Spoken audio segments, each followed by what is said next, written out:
prior CEO. And what was stunning to me was that this initial 3-year period would end, and I would turn to other projects and move on. And then I would get calls from the CEO's secretary and said, he wants to schedule some more sessions. Why did you cancel the sessions? He wants to keep going. And they simply didn't want the sessions to end. I saw them initially as orientation, but they saw them fundamentally as training.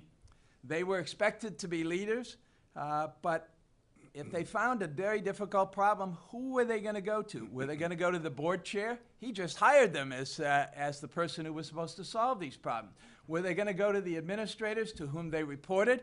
They couldn't do that because they were superior to them. Were they going to go to the CEO of a competitor and say, have you ever faced this problem? I've got a real weakness here.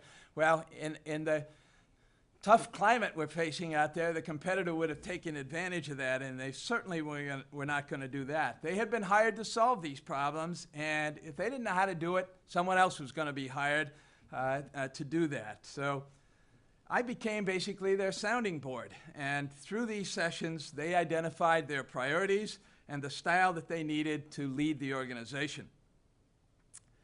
And the lesson of their hunger for guidance hit me so squarely that I decided to set up a leadership boot camp for new hospital CEOs from all over the country.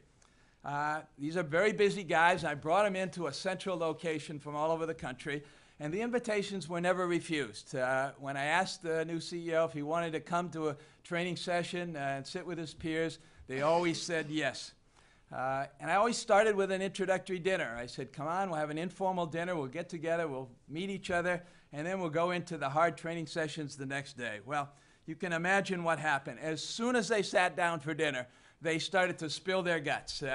These are the problems I'm facing. I don't know how to deal with these issues. Have you ever faced them? How do I get over these hurdles?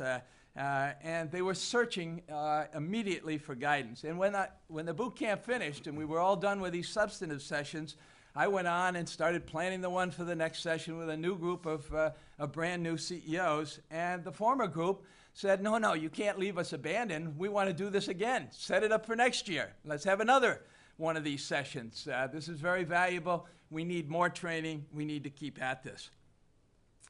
And this leads me to my final comment, sort of a transition from the past to the present and on to the future. What these CEOs were really looking for, and what I found in the coaches and players I admired most, was a mentor.